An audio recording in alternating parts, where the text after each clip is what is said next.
Welcome to another episode of Do Go On. My name is Dave Warnocky, and as always, I'm here with Matt Stewart and Jess Perkins. Hey Dave, how's it going? Jess as well also, how are you going? You fuck. Well, I'm good. Just get that in there. I'm glad to hear that, Dave. Thank you. I appreciate you and I love you. And Matt, you've got a lot of work to do, young man, to win back my affection. Oh no. Sorry, a lot of work to do, old man. Oh no. You really told it how it is there. Yeah, we've started early, and I think that's a fun way to begin. Hey Jess, have you got block fever? Oh boy, I was starting to feel a little woozy. I think I'm coming down with a case of... I can't think of another illness. Blockitis. Blockitis? A classic. Add an itis to anything. Is there a test for blockitis? Yeah, they wave a finger in front of your But in front of your butt, and if your butt follows the finger, they go, "Oh, bad, you got it bad." My butt can't see anything. we should explain. Block's coming up. The month formerly known as October is now known as Blockbuster-tober or Blocktober or Blocktober Grace Period, amongst other things. It is Block. It is the happiest time of the year. It's where on this podcast we do the biggest, most requested topics. Only a few weeks before Block begins, so it's up to you, dear listener, to let us know what these topics are. We've got a short list that's been put together by our Patreon supporters, our Do Go On extroverts, etc. And now we need you to vote for your favourites. This is open to everyone, this poll, and the top, I think 4, maybe 5 if we annex the end of September again, will be the big Block topics for 2021. So there'll be a link in the show notes. Click on that and you can vote for as many of the topics as you like, all your favourites. And yeah, I'm tell you what, I'm getting pumped for Block. I can't wait. I am You're also getting ripped pumped. for Block? Are you going to get I'm ripped? getting ripped. I pulled out the barbell set and yeah, I'm getting ripped for Block. Yeah. I was doing some squats last night and I don't have a squat rack. And so I was able to get the barbell over onto my shoulders, did my set of 12, could not get it back, was stuck for quite a while with a barbell sitting on my back. Good. I think I've done some damage to my back. Yeah. So my fitness regime is going strong. Yes. As long as you are ripped for Block, I don't care. Might not be ripped, but I may have a disc out of place. Okay. I might not be ripped, but I might be bulged. Is that something you can have with a... Yeah. I've bulged my back. Yeah. Yeah. Anyway, enough of that. I've got a bulge. Block is still a few weeks away. Oh, David. In the meantime, Dave, how does this show work? Well, what we do here, Matt, is take it in turns to report on a topic often suggested by a listener. We go away, do a bit of research, bring it back to the other people in the form of a report and basically inform their little minds. We listen, we learn, and we laugh. Yes, we try to laugh. We try to listen, we try to learn. And it is my turn this week to give the report to you, the Sass twins. So may God have mercy on my soul. And we always start with Good luck. a question. And to be honest, I couldn't come up with something that had the answer to this episode, so we can just talk about it. We can just talk about this. What is the worst name for a superhero? Oh, She-Hulk. It's dumb. All right. It's real dumb. Correct. A listener, Bob, messaged a comic book cover this week or last week where it was She-Hulk marrying Mole Man. Oh, that's good stuff. What would their children look like if they choose to have children?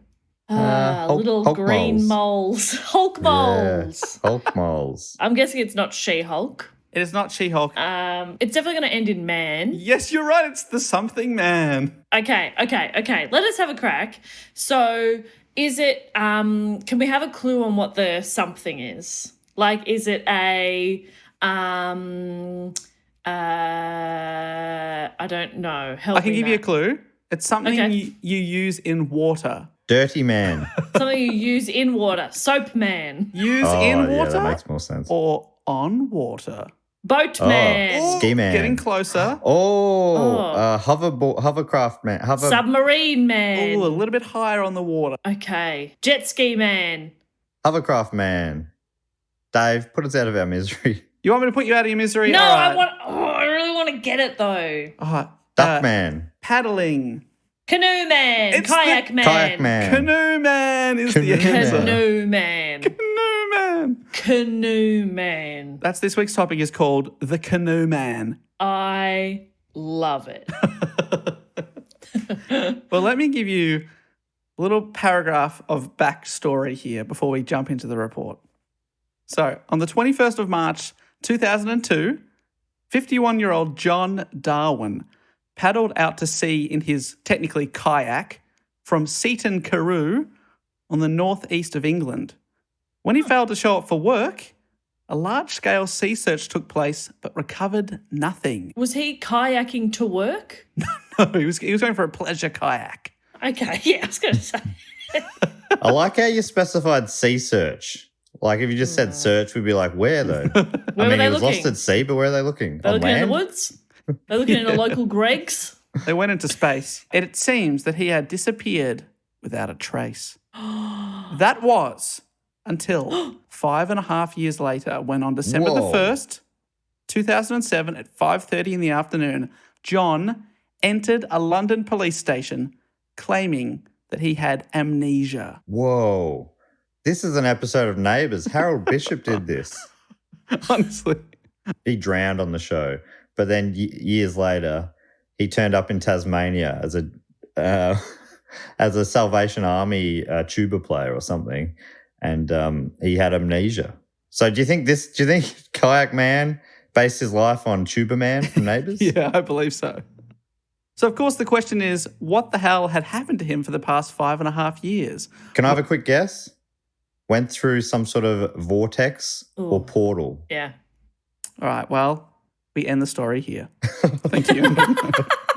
Do you know what? We've been doing this podcast for almost 6 years, and it will never, ever not be funny for one of us to have a pretty early guess and the report give it a go, and that's the show. Okay, to just we're wrap done. it up 8 minutes in. That will never not be funny. And the day that we decide not to make that joke, or somebody makes it and the other two go, ugh, that is the day this podcast dies. Exactly. Well, I'm afraid, Matt, you didn't actually quite get it right because I'm going to tell you about it. This is the story of the man or the guy known as the Canoe Man. Canoe Man. It's a beautiful name. Beautiful For a name. boy or girl. Please, let me introduce you to my baby daughter, Canoe Man. Matt, Dave, I'd love you to meet my daughter, Canoe Man. Put it there, Canoe Man. That's you being an infant. Put it there. Hey, no, you look at me in the eye when you shake man. Oh my firm God. shake. Stop Firm it. shake. My dad literally did that. Oh. I've got uncles who used to do that to me as a kid. Yep, had Dad that. did that to every boy we knew. Nephews, family, friends. Firm handshake, eye contact, smile. I think you did it to me the first time I met him. Yeah, it sounds about right. Not a wet fish. What is it? What's this wet fish you give me? Hey? Dave, don't you also have a long-running joke about trying to arm wrestle your future daughter's Yeah, that's boyfriends? right. That's right. Any partner that is brought into my home, a man or woman, I will be arm wrestling them. I'll say, put it there. Come on. Put it there. Come on. To assert my dominance. Yeah, you must. Gotta get in early. You simply What must. I'm going to do is shiv them. Didn't see that coming, did you? Yeah. They're the biggest boyfriend or girlfriend that's brought home, I will shiv. Yeah. It's jail rules. I'm going to go for what I learned in high school, in my Catholic all-girls school, which is psychological warfare. So I will be acting super sweet to them, so nice, but then just making little undercut little jabs, little remarks that make them feel really shit about themselves. Mother-in-law from hell. Passing your kid's dad notes at the dinner table and then laughing about the partner. Yes. Oh, hey, that's a cute dress, I guess. Huh. How have we got here so early? Sorry, You've everyone. only got a sentence out about Honestly, this. I was trying to get, and honestly, that was a paragraph to try and suck everyone in, trying to build a suspense about Canoe Man. I'm sucked in. It worked. I'm sucked in like I'm sucked into a vortex. Exactly. Or portal. It's a pretty wild story. A man just turns up at the police station saying, "Hey, I've got amnesia. My name's John Darwin. I can't remember anything for the last 5.5 years." And then, But he knew his name. yeah, he was just missing a big chunk in his life. And he said, "I think I'm a missing person," he said. Wow. Yeah. So That's let's go scary. way back to the beginning. John Darwin was born on August 14th, 1950 in Hartlepool, a place where I've eaten a pie and which Jess does not remember. Hartlepool. They're the town that killed a monkey because they thought it was a Frenchman. Do we have a picture of this monkey? Yeah, I've got a photo with me next to it. There's like a chimp statue. Oh. It's so funny that at first the town thought a monkey was a Frenchman, and then later when they commemorated it, made a statue of a different animal, a chimpanzee. They thought a chimp was a monkey.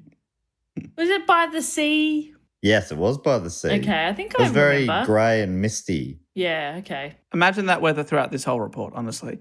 Okay, great. So in December 1973, John married Anne and the couple had 2 sons together, Mark and Antony, which is funny because it sounds like Mark Antony, the Roman Mark general. Antony. So they didn't choose Canoe Man for either of their boys or girls. Interesting. He saw both sons and went, "No, I'll save it for the next one." Yeah. Canoe Man Jr. Canoe Jew. Canoe Jew. Put it there. I can't wait to see you interact with some children. Put it there. Put it there. This baby's not shaking my hand. It's weird. Coward. John Darwin worked as a school teacher, teaching chemistry and maths for 18 years before changing careers and working as a prison guard. Anne worked as a doctor's receptionist. And according to a relative who later gave a scathing interview for a documentary produced for Channel 4, that we'll of course link to, you can watch it on YouTube, John had high hopes and wanted to be very wealthy.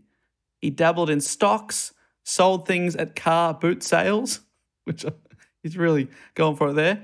And together with his wife, they dreamed of being property millionaires. And for a while, they were doing pretty well. They had 13 properties that they let out in the town of Seaton. They let out in the town. All right, off you go, little properties. Have a good night. That's the thing. You know, a lot of property owners forget that properties need to mature at their own rate. And They need autonomy. yeah, and part of that is letting them go out and figure out who they are. You know what I mean? And trusting they'll come back to you. Well, this one will not shake my hand. What I should have said is they had 13 properties that they rented out, guys. That's what I meant. You probably didn't Right. get that. Oh, I get it. Sorry, misunderstanding there. They didn't allow their properties to go and explore who they are. No, they're very, very conservative people. Oh, God, these two. They want to be property millionaires anyway. They've only got 13. That's like, what, 987. A lot more properties to get. 999,087 more properties. You see what I'm trying to... Yeah, I get it, yeah. You're so close. I mean, there's an error rate of 900 there, but that is okay. And this is in the coastal town of Seaton Carew on the northeast of England, just south of Hartlepool. And they lived themselves in a property overlooking the ocean. A beautiful view of an ocean that, to be honest, is probably never warm enough to swim in, but they can still see it. And they were expanding their little empire when the purchase of 2 further properties got them into a spot of debt.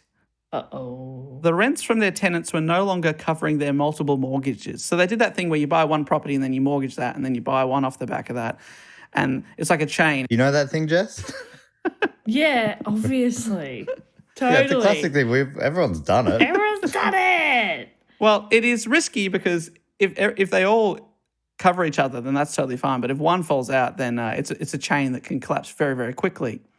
And they found the rents from their tenants were no longer covering these multiple mortgages. So they were either going to have to declare bankruptcy or come up with another way to pay their bills. And how does one come up with such a large sum of money so quickly? Well, how about Kayaks. how about fake your own death? A foolproof plan that always works out super well. Okay.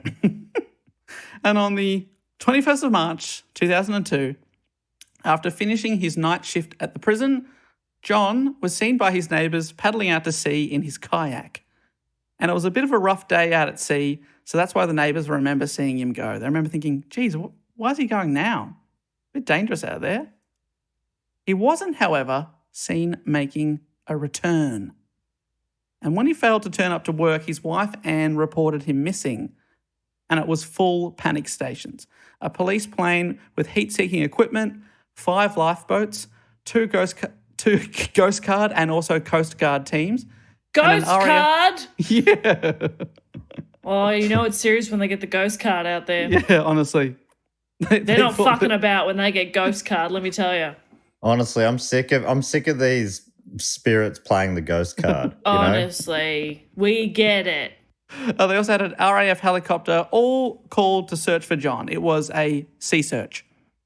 All up, the sea search went for 16 hours and cost over £100,000. And of course, they found no trace of John. John, where'd you go? The next day, his canoe was discovered wrecked, and Anne had the horrible job of breaking the news to their sons, Anthony, 42, and Mark, 45, that their father was dead.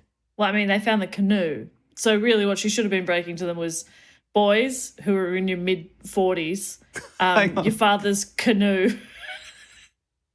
Hang on, I've put in their ages, I think, now, because there's no way that he was 50 I was and his gonna say, son was wasn't he 42 and 50-something? 45. No, that's how old they are now. It's an ongoing story.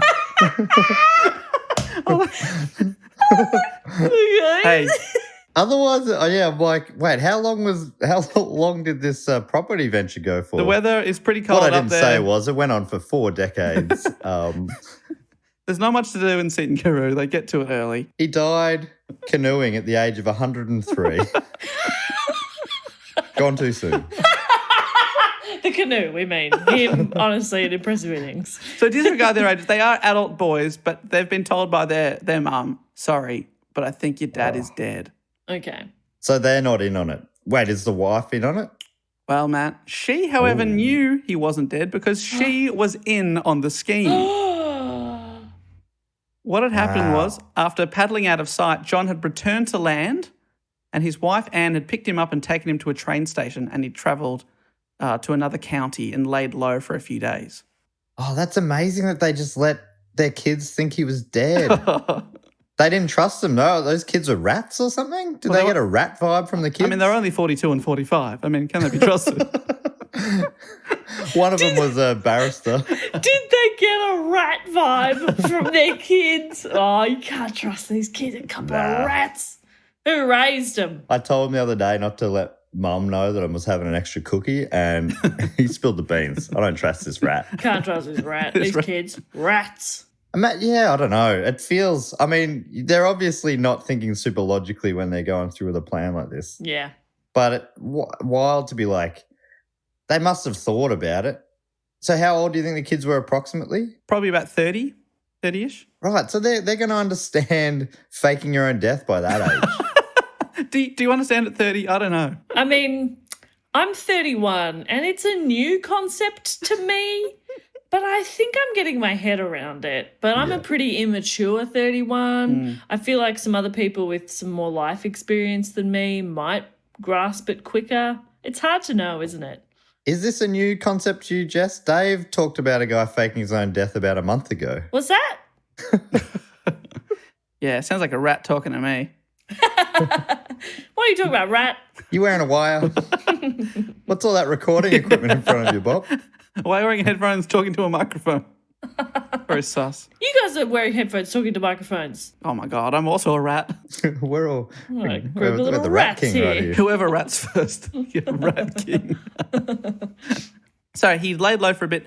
John Darwin quietly returned to his house a couple of days later and began lying low at the family home. What? He and Anne lived in a 3-story terrace house.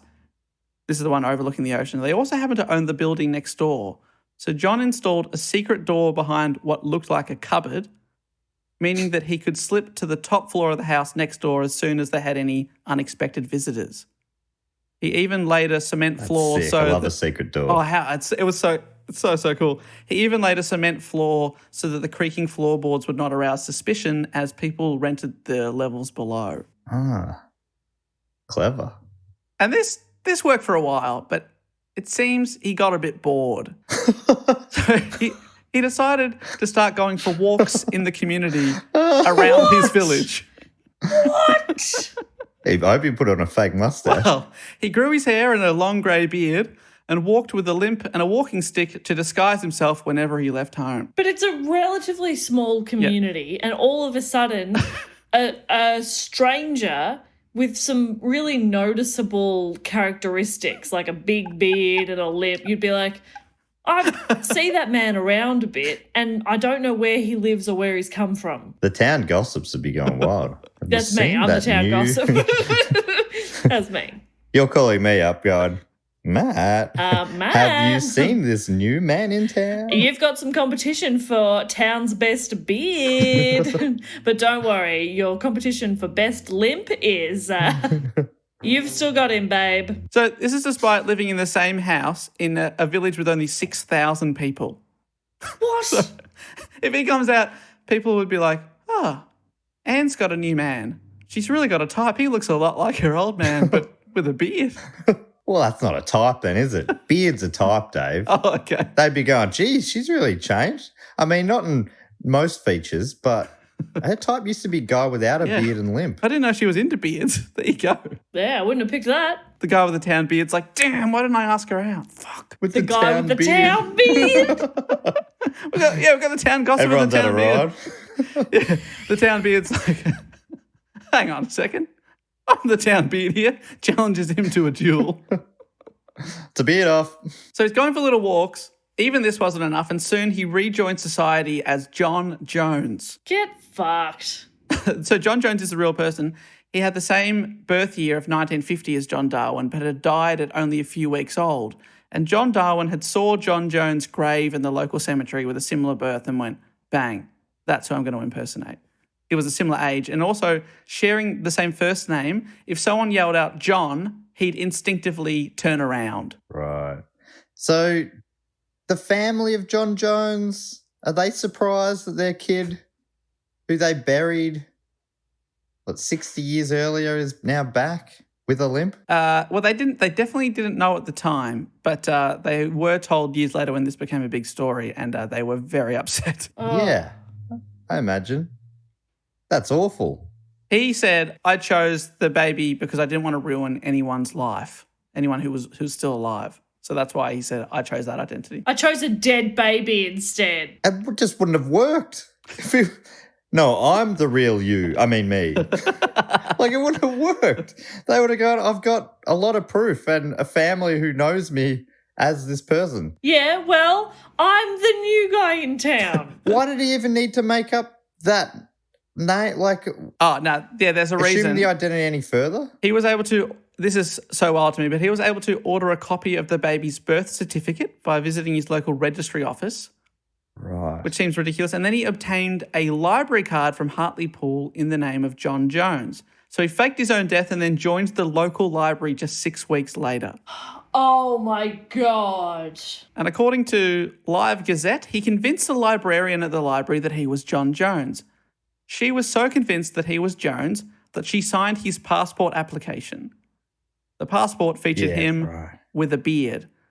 He even used his real address when filling out the details of the passport. So pretty brazen stuff, but it worked. Why wouldn't she believe him to be John Jones, I guess? Yeah. Yeah, like he's got the birth certificate.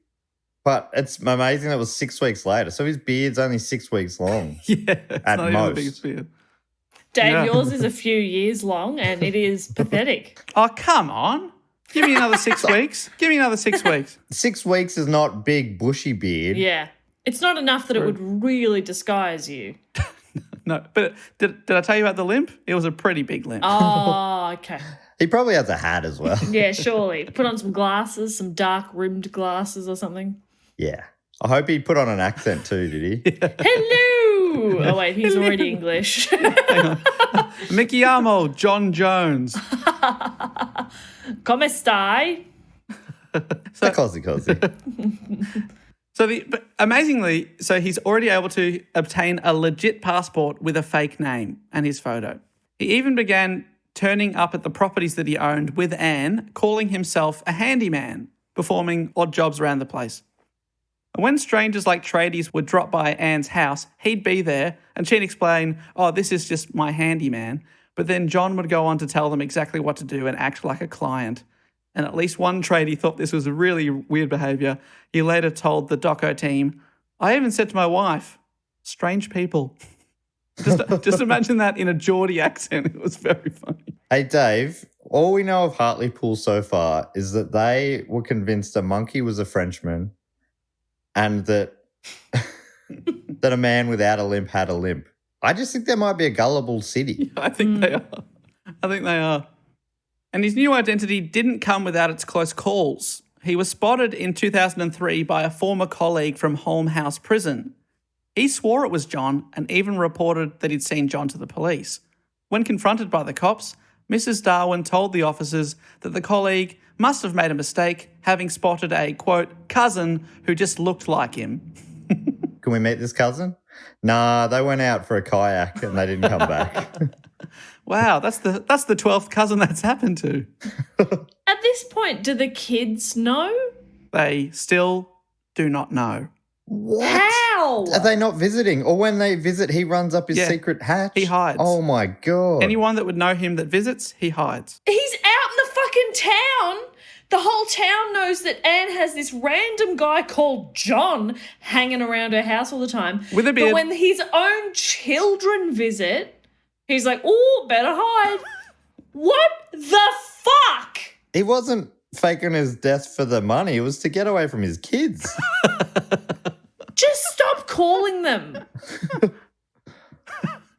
You can just distance yourself from your kids. You don't have to fake your own death. Have they moved to London or something? Or what's happened there with the kids? Are they still around? Yeah, I don't know where they were working, but they were working like sort of financy jobs. So maybe they had moved away to London and that maybe Anne's going to visit them. I'm not sure. That's bonkers. But somehow they were kept in the dark. They must feel awful about it when it comes out. How strange would you feel? You'd be like, oh, what a relief you didn't die, but is this worse? It'd be such a strange... What a relief you didn't die, because now I'm going to kill you. That would be me. In the movie, that's definitely the line they would use when it gets turned into a comedy. Let me tell you, there are not one but two film adaptations of this story.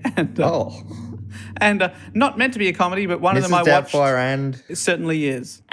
Mrs. Doubtfire. They took quite a few liberties with Mrs. Doubtfire, but the basic it's a loose story adaptation, is there. The accent is accurate. That's a Hartlepool accent. Hello! Help is on the way! One day, John was at a group of flats that he owned, and one of the tenants, a guy called Lee Wadrop, which is an incredible name. Incredible. Lee Wadrop bumped into John Darwin on the stairs. He immediately recognised him and said, "Aren't you supposed to be dead?" Whoa. To which John replied, "Don't tell anyone about this." Didn't even try. He did not even try to be like, No, I'm sorry? John's cousin. Sorry, I'm about what to do you go mean? for a kayak. I'm sorry, I don't think we've met. No, he didn't even try. Wadrop didn't tell anyone, later telling police, "I just didn't want to get involved." Yeah, I feel that. I couldn't be bothered. I'm baffled and strangely angered by this story. Why am I so mad about this? I'm not sure. But I am. I'm really mad. Of course, the whole purpose of the faking of the death was to avoid bankruptcy and claim life insurance money and access his pension money early. Anne pushed for a death certificate to be issued, And because John's battered canoe had been found, because he'd pushed it out to sea, a death certificate was issued despite the lack of body. All up, over £250,000 in insurance and pension money was claimed, which is well over $500,000 Aussie dollars. So now he's both officially faked his own death and faked his own birth. Because he got a fake birth certificate, fake death certificate. I reckon now he should fake his death again as John Jones. John Jones should die again. Double indemnity. Can't get me twice for the same crime. Yeah. Is that what that means? If I kill two people, cancel each other out. Double jeopardy. Can't get me twice for it. So, Yeah. I mean, that might be in a different country, but still. Whatever. I've seen the Ashley Judd movie. Yeah, I've seen the Ashley Judd trailer for the movie. She did her time. I watched the second half of it once on Channel 9 in 2004. It's an alright film. I actually watched it in gold class. Where were So- you? Do you have a curry? Yeah, Jam Factory gold class. What'd you eat? Yeah, snacks. That wasn't the time I had the curry. That was a different time. That was during one of the ones with the bow and arrow. Hunger Games. Hunger Games. Do you think that if you'd had a second curry, it wouldn't have been bad because it was double jeopardy? Yeah, double curry jeopardy. Yeah. Cancel each other out. No, I remember having it because I was on my P's, I think. I had a light beer and a choc top and a hot chocolate. Just living my best life. What are you fucked? Ice cream, beer, and hot Fucked. drink. Oh. Well, that's a no, that's fucked separately. mix. You go, I'll have the beer a third of the way through the film. I'll have the choc top halfway through the film, and I'll have the hot chocolate 2/3 of the way through Still the film. all sitting in your tum. Too close together. That's living the gold class life, baby. Oh, no, that's living the I'm 18 years old life. Yeah, Just my thinking about that's given metabolism. my 30-year-old body acid reflux. Anyway, what rabbit hole are we down now? I'm confusing two different times. I think that movie came out when I was a teen. That's I thought you were reaching for your phone to try and work out your receipts for gold class. No, Hang on a yeah, second. no. Go. Okay. Let me check my Google Calendar. I was that was a different. What was that movie when I saw? I said those things. When I Double said Jeopardy. those things. I didn't have a light beer, but I had the other two, I'm sure. So much better combo. Yeah, I'll allow that. The beer was the problem there. Yeah. Anyway, he's got $500,000 Aussie dollars, £250,000. This is more than enough to clear their debts. They then started selling off their investment properties at a profit and hid their somewhat ill-gotten gains in a web of offshore accounts, which meant they were able to elude the authorities and the tax man. So many of these kind of crimes feel like more stress than they're worth. Nah, I disagree. I think it's completely worth it because money is awesome. And let's not forget that when you have heaps of it, your life is better and also you can't die. And when you do eventually die, you take all that money with you. That's true. The best thing about this plan is he gets to live in the attic. It's so good. This plan has zero downsides. I mean, he can go on walks. He joined the library. Oh, He's living my a good God. life. You can never talk to your sons again or Yes. ever meet your grandchildren. Why didn't they Yeah. leave town? I don't understand why they didn't move. Well, actually, that's a good point, Matt. Now he's debt-free. He's got a fake passport. Why not do a little bit of travel? The couple travelled to Cyprus with the intention of buying some land, but found that it took too long to get the ball rolling on any deals. You know, they're on island time over there. So the fraudsters returned to their little hideout. Just wait a bit longer. But living locked down and hidden behind a cupboard for most of your day can be pretty dull. So John had gotten quite into playing online fantasy games, Oh my God. one of which is called... Fantasy football. I just joined an NFL a fantasy league. Is that what you mean? No, I'm talking about Or like world? What are they called? What? an MMORPG. Yes, MMORPG. He was playing Asheron's Call, one of the original major MMORPGs. I was going to call them www.games, but no, you're right. They're MMORPGs. Technically, I think you're right. He was playing on a PC. MM Porgies, as I like to call them. One of Elizabeth II's One of her many boyfriends. secret affairs. We all know Elizabeth's boyfriend, Porgy. It's a household name. Everybody knows Porgy. Now, let's stop talking about him. I'm bored of it. Move on. Sorry, we talked a bit about Porgy last week, listeners. If you missed what that was Porgy. about. I looked it up. His name is actually Porchy. I was so close. So close. Just the confidence that you said it with was very funny. You guys know. We're like, what? And then you walked back so quickly. Yeah.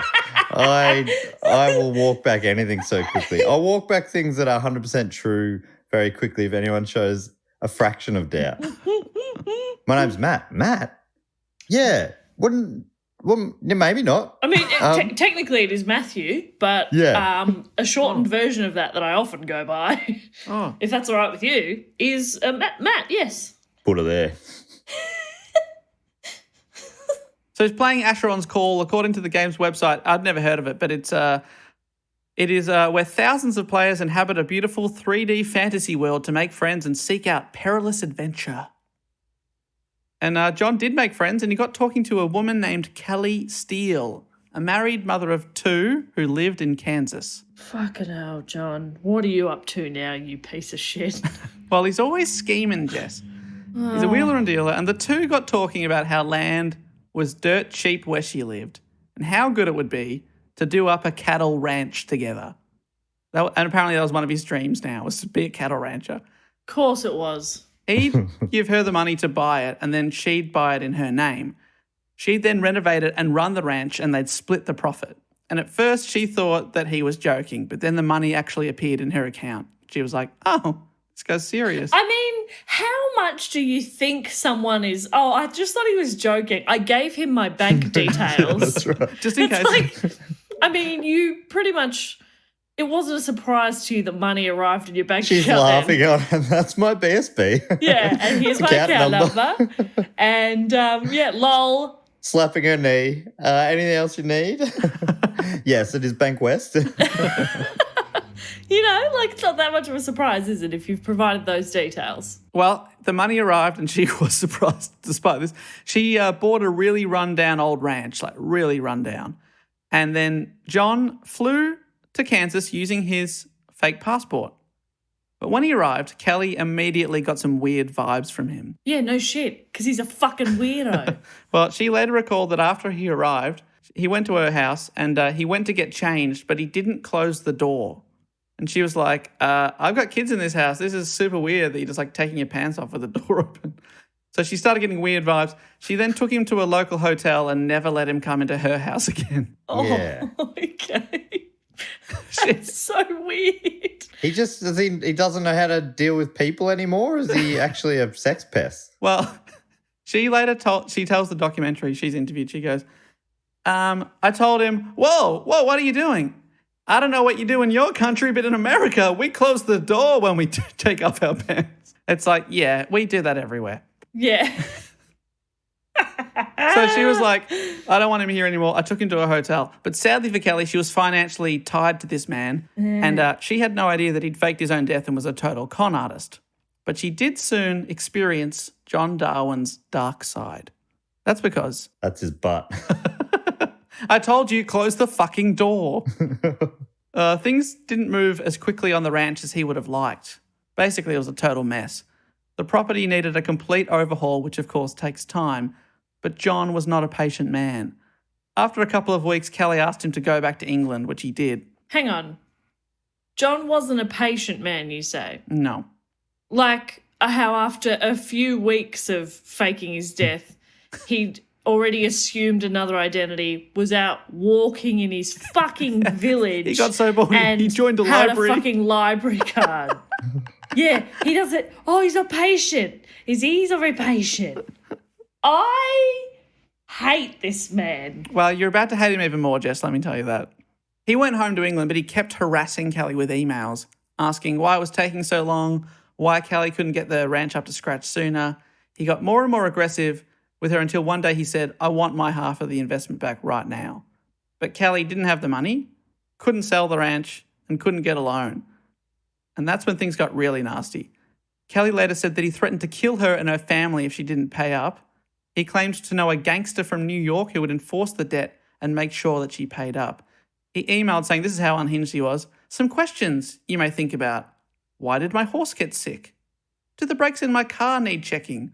Was it The Godfather Part 1 where that man's favourite horse got its head cut off? Which is such a wild speculation. It's like, yes, it was The Godfather Part 1. Yeah, that's him just getting distracted mid-email. He's like, which one was it? Because I want to chuck on a film later today, and that's my favourite bit. I want to allude to a threat about cutting your favourite horse's cut off. But was The Godfather Part 1? Was it 1 or 2? No, I love that. Was it 1 or 2? I know it wasn't 3, but it was 1 or 2. It wasn't. Have you seen that scene in The Godfather Part 1 with the horse? Yeah, you know what I'm talking. But it was like, was it that one? Was it? Which one was it? Number 1? I think so. Let's say 1. And he signed off this unhinged email with "Let the nightmare begin." He really freaked out Callie, but never followed through on any of these threats, thankfully. But she was left very shaken by it. Oh. He basically was looking over her shoulder for many months and years after this. His wife, Anne, would later say that John lost £30,000 on the failed deal, so he just left the money in the end. So that didn't work out either. But how about a life not under the sea, but a life on the sea?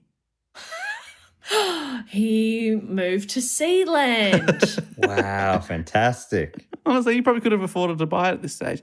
He wanted to purchase a catamaran to live on and sail around the world.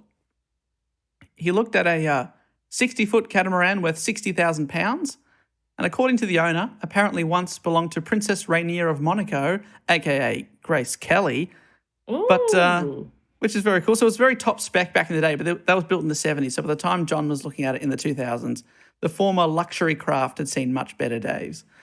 He haggled and haggled with the owner, then got it down to half price, but John still demanded they throw more into the deal and service the boat and make it nicer. And again, his emails seemed super unhinged, and it just got worse and worse until the deal collapsed and the guy was like, I'd rather not sell to this weirdo. Jeez. Okay, so no Cyprus, no Kansas, no life on the sea, but John was not about to give up. Anne later said, he was forever looking at new things and new places on the internet, and one day he just came up with Panama. Oh, John. It's a real scattergun approach. Yeah. It's not like he's got one idea and he's looking at different options in this world. He's gone from being a rancher to living on the sea to now living at a canal, I assume. That's all I know about Panama. or wearing a hat. Exactly. Yes. Which one is it? Or is it both? Oh, okay. Or is it, did he love the Van Halen song? Yeah, of that's the same third name? thing that came to my mind too. Panama. Hey, that's a good idea. Turn it up. So he wrote emails on Anne's behalf to a bunch of real estate agents. And in July 2006, 3 years now after disappearing, they flew to Panama. They met an estate agent and Anne told her that she was widowed, but introduced the man accompanying her as her friend/partner. This was, of course, John. Her husband, Yeah. who is very much alive. They went to a small town called Escobel, about 2 hours away from the capital, Panama City, where they were shown a massive 481-acre block of untouched jungle. It had no water, no electricity, but they fell in love with it, hoping they could build their dream home and run an upmarket eco-lodge, as well as a kayaking business on the adjoining lake. Oh, yeah, you and your bloody kayaks, John. He's the Canoe Man. Surely he's the one to take the tours. Think of the marketing. Ranch to the sea to a jungle. Yeah. There's just no thinking going into this at all. Yeah. It's just panic. Yeah, he gets distracted by an idea and he just goes with it for a little while and then changes his mind. And his kids still think he's dead. Oh, yeah. Fuck you. They paid $390,000 for the block, and they felt free in Panama. And for the first time in 3 years, they felt comfortable enough to pose for photographs. They took some in the jungle of the block they were buying, and then back at the estate agent's office, the agent and director of Move to Panama, a guy called Mario Villar, asked them to pose for a photo, and they didn't have any time to object, so they took a photo with him. You didn't have time to say no. They didn't have time to be like, oh, no, wait. I think his assistant just said, oh, pose for a photo, now we've signed the deal, and they're just there standing with him. They also bought a small apartment in Panama City to live in whilst the block was excavated, and Mark and Anthony wished their mum well as she embarked on her new life. Remember, the two sons do not know that their father is still alive. So they think she's there alone? Yeah, they think she's just moved to Panama, having maybe a midlife crisis. They're like, all right, Mum, you've been through a lot. What the fuck? Well, Yeah. these boys aren't being very good sons either, may I just add. Seems like it might run in the family. Okay. Rat family. Being a bit of a piece of shit. Rats, the lot of you. Wow. Rats. So they're in Panama for a little bit, and then they went on a holiday to Costa Rica. But then something happened. John flew back to the UK, leaving his wife in Panama. There's a few possible reasons that he decided to fly home at this point. One is that he thought that he was about to be discovered and he had to act on the front foot. They may have gotten wind that the police had started an investigation after a colleague of Anne's became suspicious upon overhearing a phone conversation between the couple. That's a possibility. He also may have learned that Panama had tightened up visa approval when it came to overseas investors. They were now required to have their identities verified by UK police before they could go through on any more deals. And for obvious reasons, this is something he did not want to do. His alias was okay, but probably wouldn't hold up under major scrutiny. So John did what any reasonable person would do in this situation. Faked his own death. Again. He walked into a London police station and said, I have amnesia. I can't remember anything before 5.5 years ago. I think I am a missing person. The story of a man who was thought dead reappearing after all this time hit the front page of the papers all around the UK, and the police had to call a press conference. They said of John, quote, he was in apparent good health, tanned, well-nourished, and dressed. Which I think that means well-dressed, but it does imply that they're remarking that he was not naked. Well, I mean, after what he got up to in Kansas. Exactly. So the media went absolutely wild for the story, and they were desperate to get an interview with Anne, who was still in Panama. Panama. What year is this now, Dave? Panama. Sorry. This is now 2007, in December 2007. So, Jess, you're not quite a journalist at this point. I'm in year 11. Yeah. A couple of years away from hitting the journalism degree. Yes. So you didn't... Was this still a big story that you worked on? Yeah, did you get the hot scoop? Yes. Well, no, because even when I first started uni, I wasn't doing journalism because I thought I had big dreams that were crushed, and I fell back on journalism.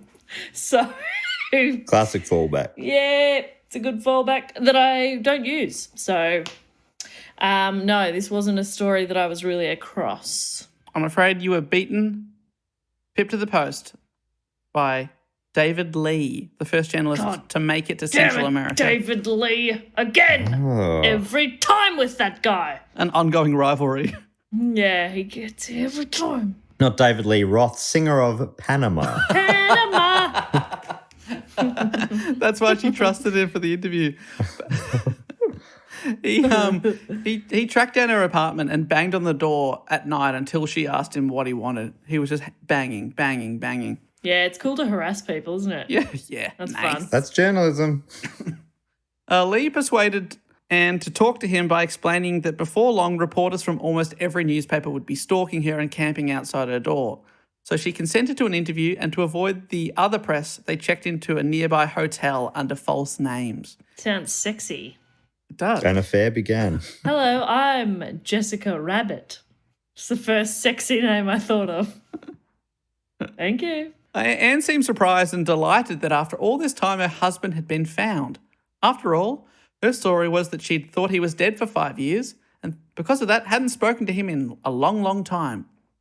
But then some more news came to light in the form of an image. An anonymous woman emailed a photo that she found to Yorkshire Police and to the Daily Mirror. It was a photo of Anne and John and their real estate agent in his office in Panama. That's what brought him undone. This sadly proved that Anne knew that he was alive and had known he was alive for at least 18 months. The Daily Mirror published it on its front page the next day beneath the headline, what do you think of this? Canoes this in Panama. Canoes this. Canoes this. In What is that? Panama. Is that a pun? I don't get It's it. supposed to be who's this in Panama, but they've used canoe. Canoes this. Oh, that's I hate that. So I good. don't think that works. I don't think that works at all. Absolutely it does That not. seems like something canoes that you would this. pull out in the Triptych Club section later in the show. If you panicked and brought that out in the Triptych Club and then I stared at you blankly and you said, like, who's this, canoes this, I'd say, okay, yeah, all right.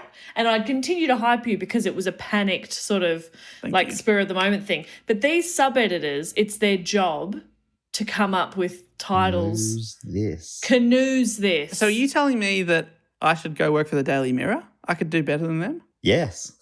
Wow, thanks. Absolutely. Well, you could Dave. do as good. Appreciate that. If not slightly better, sometimes.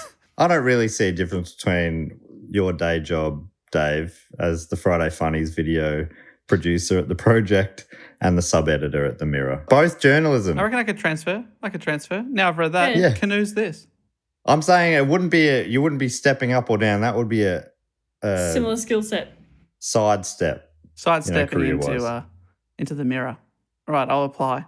Sidestepping into the You've mirror. convinced me. That's beautiful. That's the name of my debut album. Gorgeous. Love It's poetry. that. It's a poetry album. Poetry album. Love that. Yeah. Good for you. Thank you. So David Lee, who was the journalist with Anne and who won an award for this scoop and later wrote a book about the incident, showed her the photo and asked what she thought. This is like, a few hours after she's given him an interview saying, yeah, I'm so happy that John's alive. Oh, he's alive. That's great. Yeah, great. And now the journalist is like, what do you say about this photo? Anne silently looked at the picture for about 5 or 10 minutes, holding her head in her hands. That's a long That's time. so long. So long. That's such a long time. Sometimes in a conversation or an argument, if my partner pauses in thought for like 30 seconds, I want to scream. If this was in like some sort of a current affair interview or something, the journalist would be saying, take your time. Take your time. 5 You know, to 10 minutes, I'd be like, I might just go get a coffee or something. Anne, I'm really hungry. Could you answer? And this seems like a bit of an overreaction and a little bit ridiculous. 5, come on. What I would have said is, his ghost was there with me. I felt his presence. I felt him. It's felt him amazing there. that this picture picked that up. Wow. I thought that guy looked familiar. I would have played the ghost card. Ghost card, you want a ghost card? I would have just said that's his cousin. Yeah, but then how do you get him and the cousin in the same room? Because that's the first thing people are going to ask for. All right, let's get those two together then. Oh, no, my cousin just died Yeah, out at sea. out at sea on the Panama Her Canal. story ends up being like that, the end of that magician movie with all those bodies in the basement.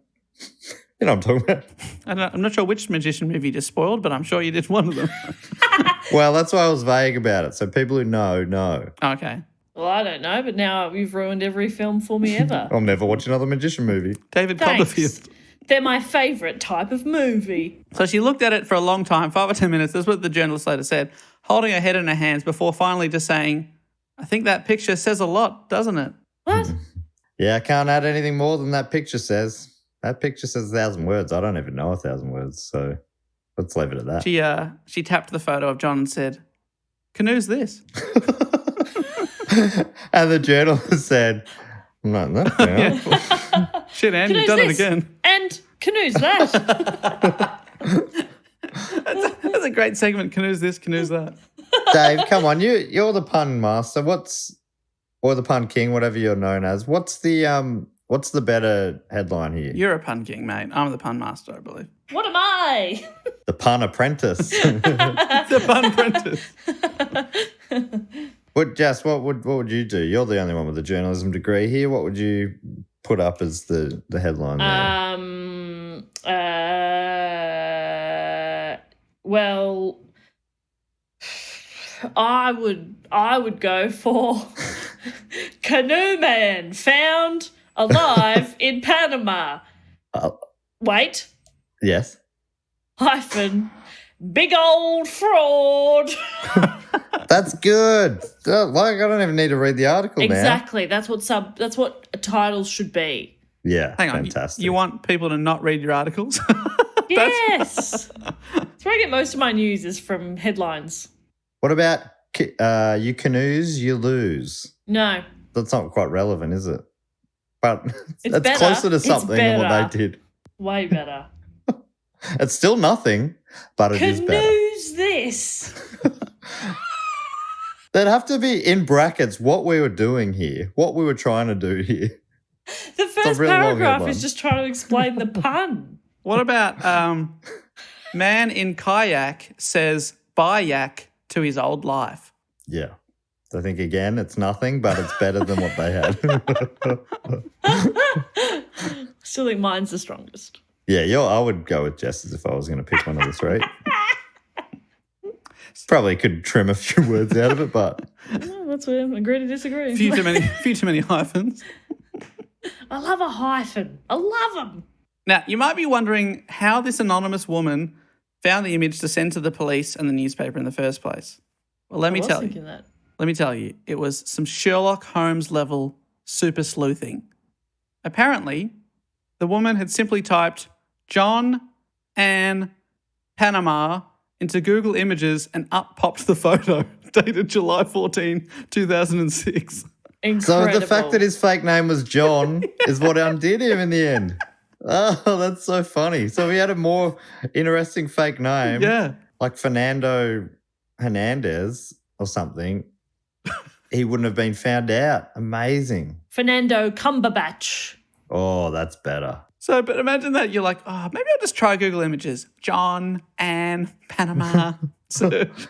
Got it. Number one result. Well, I'm pleased to report that to this day, if you type John, Anne, Panama into Google Images, this photo still pops up. Oh, that's so good. You know we're both Googling it right now.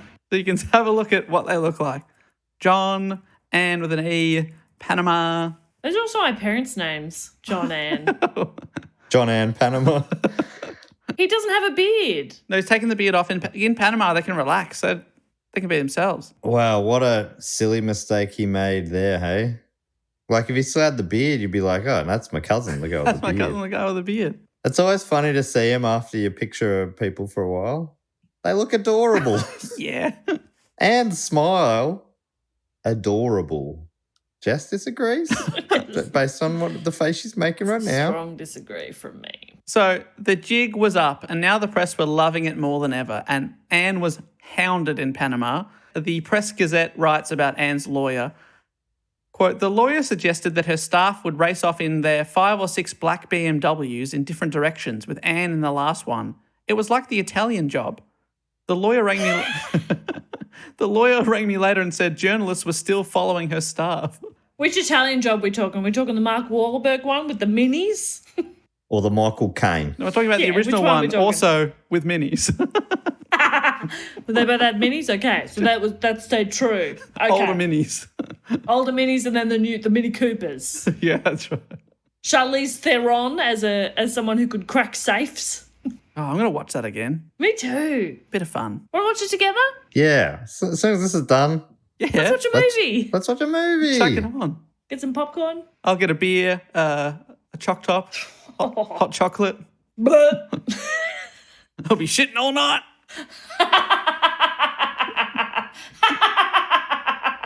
I'm going to have a litre of milk and a litre of fizzy drink. I'm going to do some star jumps, see what happens. Just mix it all up in there. Matt, what we're saying is you are feral. It was a few years ago. I can't remember what that film was because it was one I watched by myself Oh, it gets sadder. in gold class, and I felt like a fucking king. No one else was there. It was on like a Wednesday afternoon. I was wagging uni, living like a king. Living like a king. One light beer, Cascade please. Light beer. King of the world, baby. Was it the Titanic? Wasn't the Titanic? Well, it would have been into the 2000s. Was it one of your favourite magic films? Yeah, I'll say no more. So, Anne flew back to Manchester and was arrested as soon as the plane landed on the tarmac. Police came on board and nabbed her. What a scene. She had to face the police, the press, but probably worst of all, her sons, who now knew that she'd lied to them for 5.5 years about their dad being dead. And at first, they'd been absolutely stoked because their dad had seemed to come back to life. And they even called their mum up and said, "You're never going to believe it. Dad's alive." And she had to be like, Oh, that's no. Oh, my God. No. No. I can't believe it. No. Who? Not true. Who? Your dad? No, I don't. What? I don't remember. Who's your dad? And John's talking in the background. Shh, John. Shut up. It's the kids. It's the rats. The bloody rats are at it again. I got the rats on the line. By this time, John had also been arrested for fraud. And soon the couple had to come clean. John's amnesia magically disappeared, and they both gave detailed interviews about how they'd gotten away. This is with police, how they'd gotten away with such a big lie for such a long time. John Darwin claimed that he'd always planned to come back and repay the insurance money once he'd sorted out his debts. He was like, why else would I come back? But of course, the question is, if you did have honest intentions, why did you lie and pretend to have amnesia? And why did you have that property you'd spent all your money on in Panama? Why was all your money in secret offshore accounts? You don't have the money to pay back the insurance because you've spent it all in Panama. And he's like, nah, I came back to do the right thing. He's just like, he's lied for so long that he doesn't know what the truth is anymore. He can't tell the truth. He's the opposite Jim Carrey. I can't truth. It wasn't me. Their sons issued a statement saying that they'd cut off all contact with their parents and that they'd never forgive them. The sons had unwittingly helped transfer the fraudulent insurance money into offshore accounts. In a way, they were lucky to not get implicated, but the police believed their story of innocence. Ugh. The brothers said that they'd gone from the height of elation at finding him to be alive to the depths of despair at the recent stories of fraud and these latest pictures. So they were really upset. Oh, Fair sucks. enough, yeah. Conspiracy theory. Yes. The boys were in on it, Oh, but the parents said they weren't to protect them. Honestly, could be a thing, maybe. yeah. I mean, is there any proof to suggest that? No, and the police did come out and say, hey, we've interviewed the sons and we'd like to say that we don't consider them suspects. Right.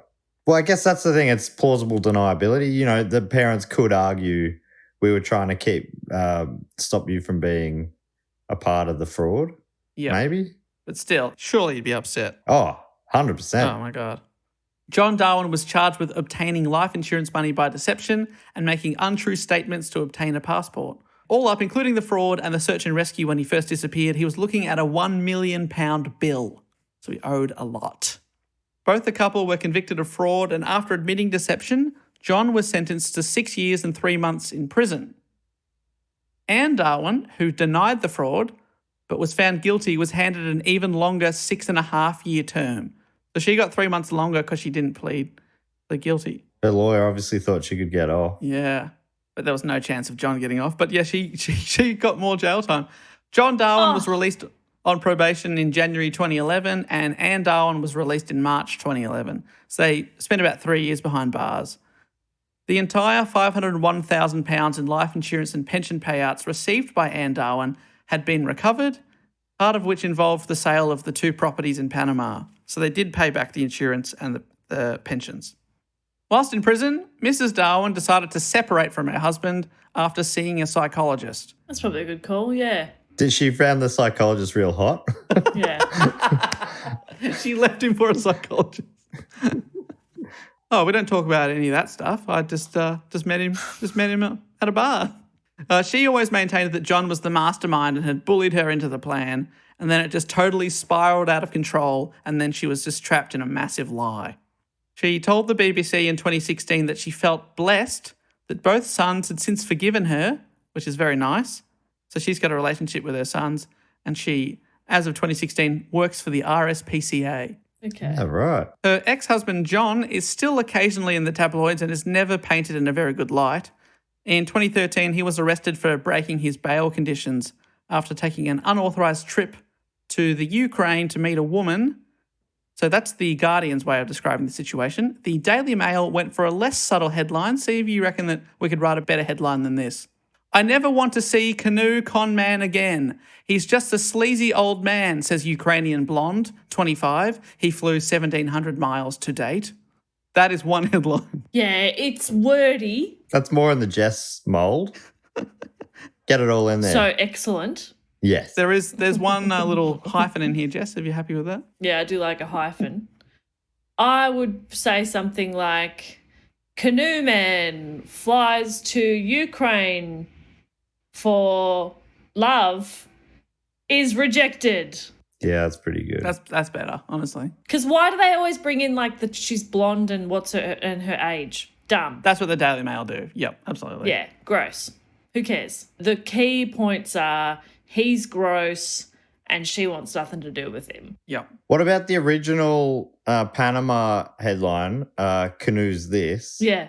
What if it was, oh, Canoe, I'm busted. Oh, goodness. Like new instead of Oh, no. okay. So it's maybe like a Oh, slight, I don't know what the Canoe, I'm busted. Yeah, that's good. Like That is good. Australian sort of accent there. Oh, Canoe. Oh, Canoe. I'm screwed. What about for the Ukrainian headline? It's just a picture of him with a woman and it just says, canoodles this? Question mark. And the answer is no. She rejected it. As of January 2021, he was reportedly living in the Philippines with his new wife. So he's moved on. Well, that was always his passion. He always wanted to be in the Philippines. Yeah, that's right. He hadn't quite put his finger on it yet. But He said, darling, I wish to live in the Philippines. That was the dream. That was why they did all of this, to fulfill his dream of living in the Philippines. I accidentally said that my dream was to own a ranch in Kansas. I accidentally said my dream was to buy a giant yacht, but really, it was all about the Philippines. Yuck. See, money ruins people, and that's why I'll never have that much of it. But you won't be ruined.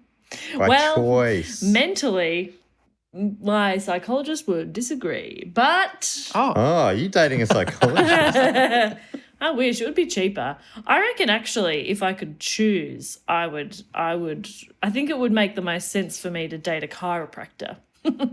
That would save me a lot of effort and money. Yeah, right. Okay. That's the practitioner I frequent the most. Why don't you just work that backwards and get your partner to learn chiropractic? I've asked. Trust me, I've tried. No? Not interested? Not interested in, the many years of university, whatever. Sorry to hear it. Thank you. Well, speaking of us watching movies together, this story has been adapted a couple of times. I think it might be a pretty big and well-known story in the UK. I think it kind of reminded me of like something like, like Chappelle Corby, where like there's heaps of tabloid stuff about it and we all know about it in Australia, but overseas maybe it's less of a big deal. Right. But there was a TV movie called Canoe Man in 2010 on BBC4, which you can watch in its entirety on YouTube, and I encourage you to do so because the acting is hilarious. Is it a comedy? I don't think it's meant to be, but I found it very, very amusing. Do the boys do the line, I'm so glad you're not dead because now I can kill you? I don't know. They didn't say that. They missed out your line. Disappointing. The film starred Bernard Hill, who played Captain Edward Smith in the Titanic. Remember the captain of the Titanic that goes down with the ship? And Saskia Reeves as John and Anne Darwin, respectively. I'll put a link to that in the show notes if you want to watch it. It's very, very funny. But more recently, this year, 2021, an ITV 4-part miniseries was in production called The Thief, His Wife and the Canoe. Did you write that title, Jess? It's pretty good. This one stars Eddie Marsan as Darwin and Monica Dolan as Anne. So it's not out yet, but I assume that it will be out sometime soon. Do we know any of those actors you've mentioned? The guy from the Titanic? Yeah, okay. No, I think you would probably know stuff to this. I looked up Eddie Marsan's been in a bunch of stuff. He's an English actor, been in a lot of things. I was expecting to say, because it's an English like daytime movie sort of thing, that it was going to be like Peter, Andre and Jordan reuniting to play. Yeah, right. Something. What a reference. There's some people I haven't thought about in a long time. Still big in the UK, I believe. It's a different world over there, isn't it? With their Jordans They're canoe men. It's a different world over there, isn't it? In it. In there. A beautiful world, a world we want to go back and visit. Gorgeous world. Please. If you haven't seen it, we put out our on our YouTube channel. There's a little tour video from when we went to the UK and Ireland a couple of years ago. Getting a bit of love. It's a bit of a gentle, nice watch in these COVID-y times. Put together by John from Jersey, which I think he did a fantastic job. Gorgeous. So that brings me to the end of the report on the Canoe Man. Great What? report, Dave. A goddamn story, Dave. Well done. Little golf claps for you. I did think, I'm like, when you said Canoe Man, I'm like, this is going to be boring. But it wasn't. It was wild. And also, like, fairly early on, it was like, yeah, so anyway, he faked it. And I was like, how much further can this story go? And we're like 15 minutes in. Yeah. And then it just kept going. And I was like, what is happening? Yeah, it's he just made so many wild, strange choices. Yeah, really, really baffling. And honestly, I hate him. And it's amazing he got away with it for 5.5 years. It doesn't sound like they were careful in any way. Like, No. And he handed himself in. Like, he definitely would have got away with it for a lot longer if he didn't do that. yeah, if he just stayed in Panama and laid low, but he thought, no, I'll be able to get myself out of this. I'll just pretend I've lost my memory. Yeah, he was Homer Simpson with his legs in the quicksand. I'll get these out with my hands, and I'll get my hands out with my face. So I think that brings us to everyone's favourite section of the show, the Fact, Quote or Question section, or really broadly, it's just a section of the show, the last 20, 30 minutes where we thank a bunch of our great supporters. These are the people who keep the show going. We can't thank them enough. That's why we dedicate this last section of the show to them. But we have a little fun while we do it. And I think that's the key. And you can support us in a couple of ways. If you go to patreon.com/dogoonpod or dogoonpod.com, you can sign up on either of those places. And there's a bunch of different levels. Some have bonus episodes. We do 3 of those a month. They're always great. I reckon some of our best episodes are the bonus episodes. And you get voting rights. Dave, was this a free choice maybe? Oh, this was a free choice, yes. But Jess and mine at the moment are voted on by the Patreons. And all sorts of different rewards. There's a Facebook group, which is the sweetest corner of the internet. I realized last night it's the only place online where I'm sincere is in that Facebook group. If I've ever thought about something that I like or something sincere, I'm going to go post about it in the Facebook group. I don't know what that says about me, but it's true, I think. It says you're a big old cutie pie. That's what it says. So the first thing we like to do is go through some facts, quotes, and questions. If you're on the Sydney Scheinberg level, you get to give us a fact, a quote, or a question. We read them out on the show. It has a little jingle, this section, that goes something like this. Fact, quote, or question. He always remembers the ding. If you get involved on this level, you get to give us a fact, quote, or question. You also get to give yourself a title.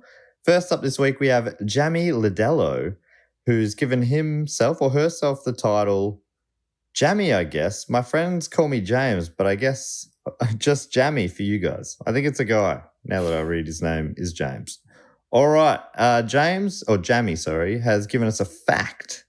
And the fact is, there is a genetically modified variety of peach called saucer peach, which was made to be easily stacked in a kid's lunchbox. What? That's wild. Saucer peach.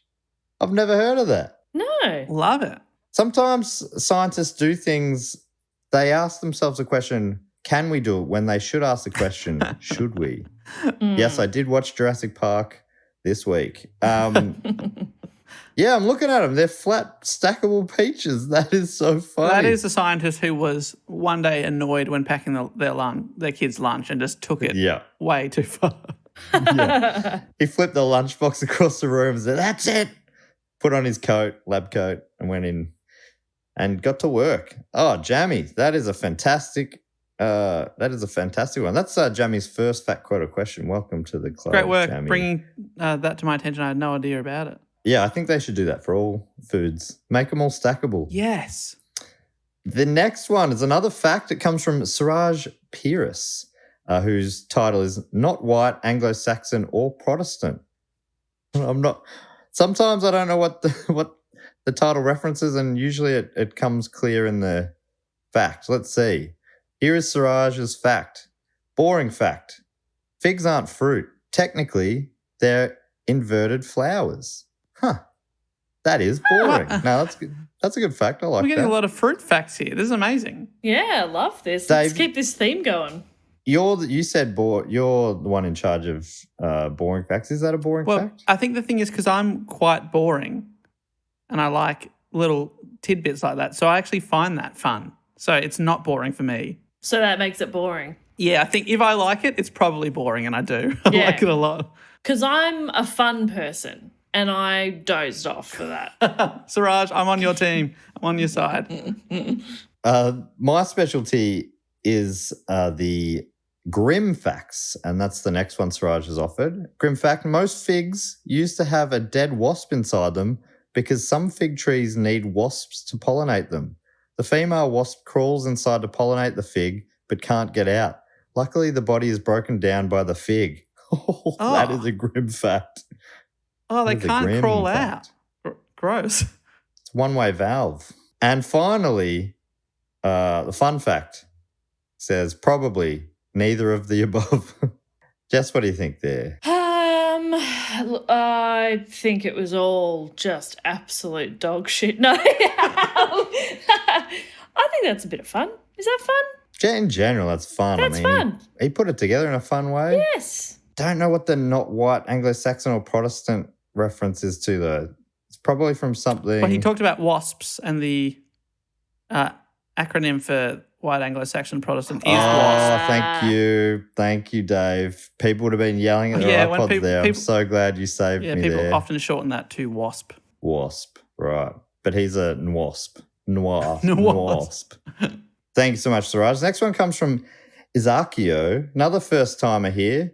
Izakio is given themselves the title of Executive Director of Stamp Licking for the Christmas card mail-outs. Oh, A very important job. yeah, tough one. Don't know if you want that job, to be honest. It's You'll have a very dry tongue by the end of it. If I was you, I would try to make a game of it. See how many you can do in the first hour, and then see if in the next hour you can beat it. Can I go now? So Izakio's asked a question. What are each of you handy with that family members ask you specifically for help with? Oh, Izakio's given an answer here, but firstly, do you two have anything for this?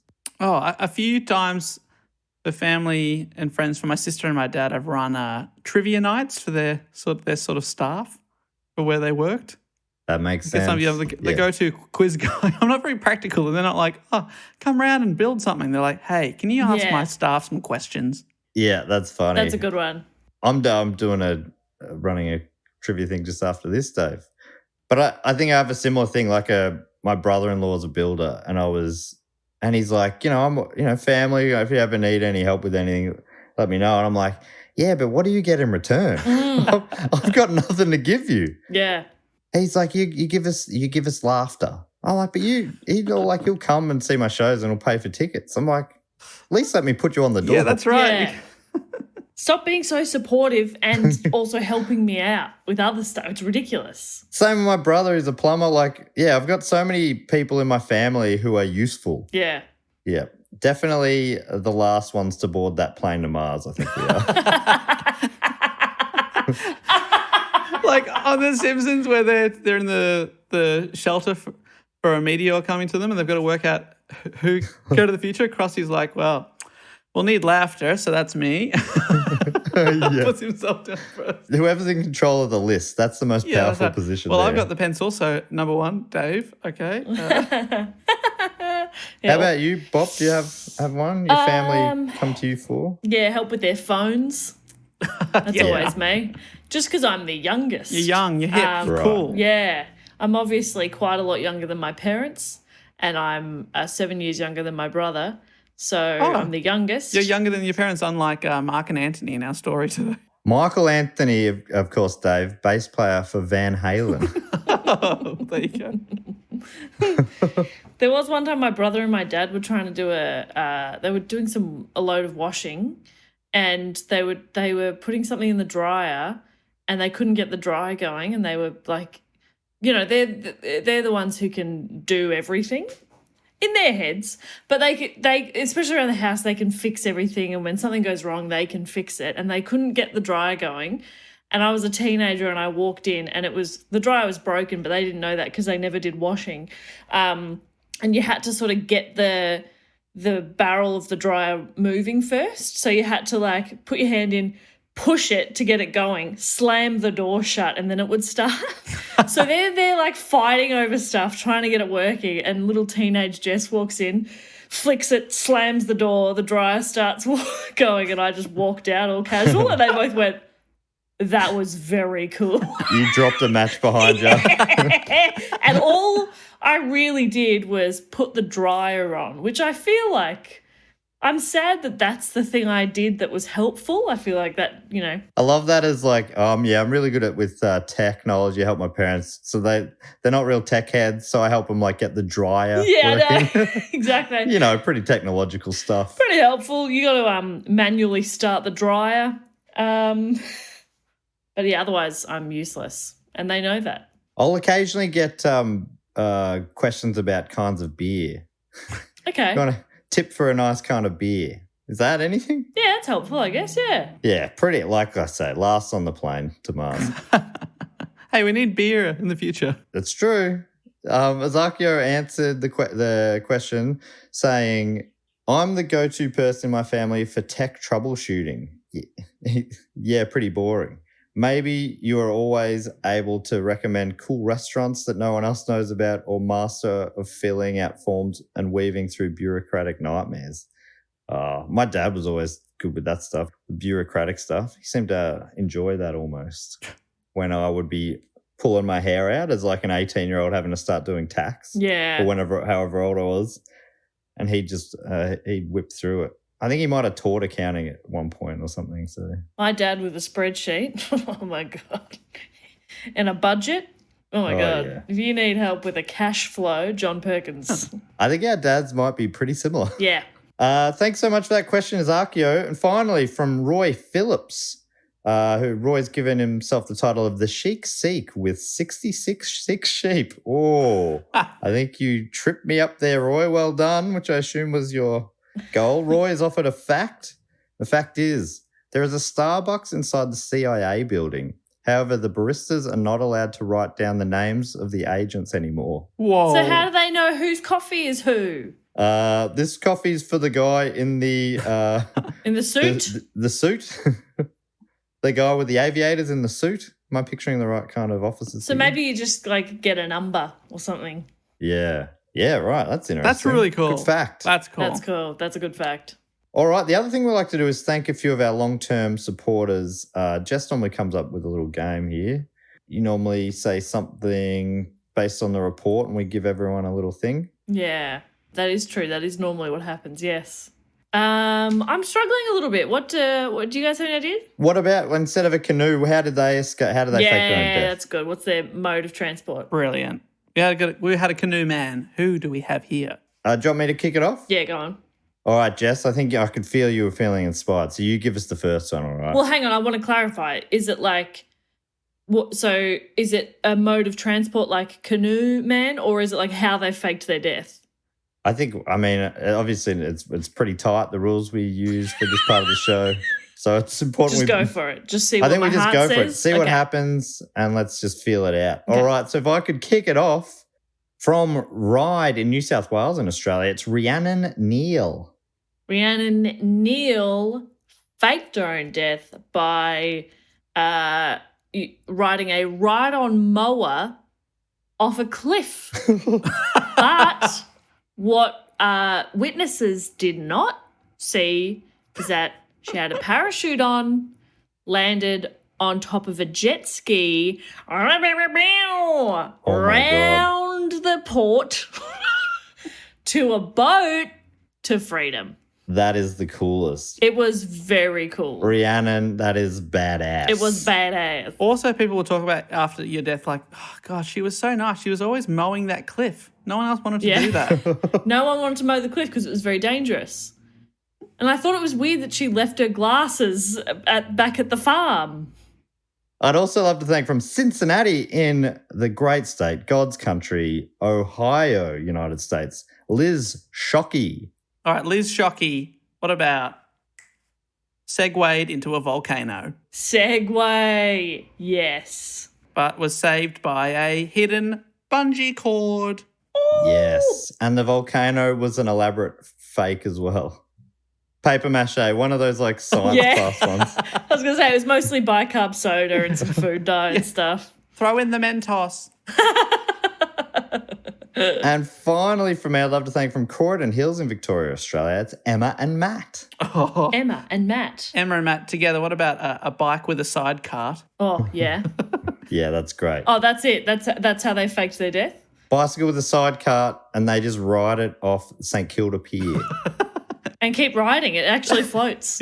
And then once under the water, the penguins take them to Phillip Island to start a new life. And people were like, they clearly wanted to win the Birdman rally, and Oh, my God. they died doing what they loved. These are all international references everybody understands. From Croydon Hills, they'll get it, I hope. Thanks, I Emma don't and get Matt. it. Birdman Rally, that's an international thing, I think. It's a beautiful thing. Beautiful thing. Yeah. Culture. Culture. Would you like me to thank a few people now? Go That'd be for it. fantastic. From Please. Liverpool now, I'd love to thank Jay Johnson. Jay Johnson, he floats off into the sunset on an inflatable beetle. I think it's Oh. Ringo. An And inflatable Ringo. an inflatable Ringo, but Ringo gets a puncture and he goes under the sea into a yellow submarine. Oh, wow. And makes his getaway. Very nice. That's beautiful. Oh, if they're yellow, they're beautiful. Yeah. Yeah. I don't mind yellow submarines, but other submarines, dumb. I would like to thank now from Mitcham here in Victoria, Dan Marshall. Dan Marshall. Dan Marshall. What about he tobogganed into a tunnel Yeah. and then only the toboggan came out the other side. Where they couldn't be bothered looking for him. They went. So he just waited till everybody left and then he just came out. He was like, this was tragically so much easier than I thought it would be. Turns out it was very simple. Oh, I guess that's easy. Ah, On there you, you go. Dan Marshall. You toboggan straight into my heart, mate. Straight into my heart. I would love to thank also from Colorado Springs in Colorado, would you believe? Oh. Peader Dodson. Peter Dodson actually dodged a bullet Oh. by faking his death Oh. by riding a Dodgem car. So he dodged a bullet in a Dodgem car. That's amazing. Yeah. And then he somehow dodged our eyes and we didn't see where he went. Yes, exactly. And everyone was like, where'd that Dodgem car go? No one knows. No one knows.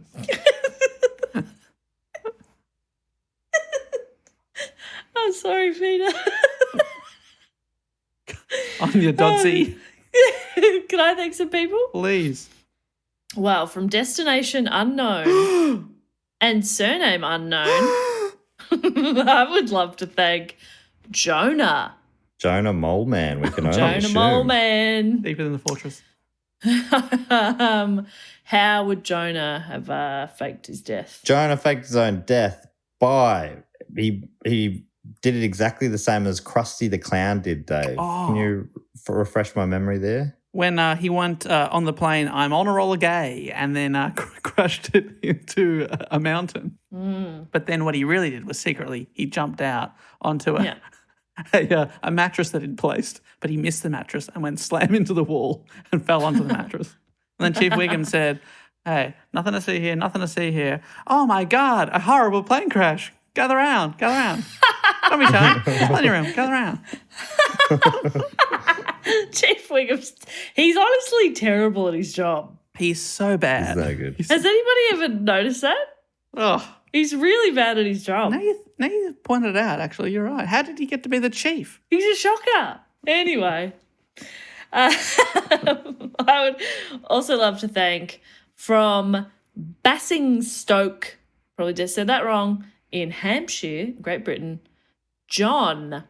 Ooh, Coutelier. Oh, I love that. Love that. Fantastic. Coutelier. Another John. Oh, my goodness. What about John ran so fast on a treadmill, people Yeah. thought they couldn't see him, but really, he just disappeared. And it took the What? gym 6 hours to notice. They're like, oh, John, he's the Flash.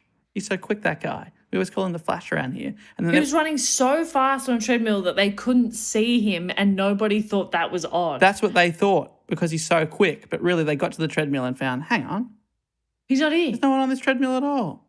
Dave, that's wild. And in the meantime, he'd started a new life in Panama. Panama. Panama. Some sort of ghost treadmill? Spooky. Oh, play the ghost card. That's wild. So wild. John the Flash Coutelier. John, that's insane.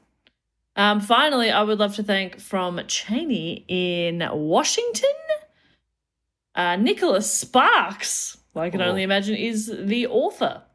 That would be cool. So thank you, Nicholas Sparks. He blew himself up, Oh, yep. Yep. but like just a big 4th of July sort of bonfire full of, I don't really know what they do for 4th of July, but big bonfire full of firecrackers Yeah. and whatnot. And he goes, all right, I'm just going in here to light. I'll run straight back out.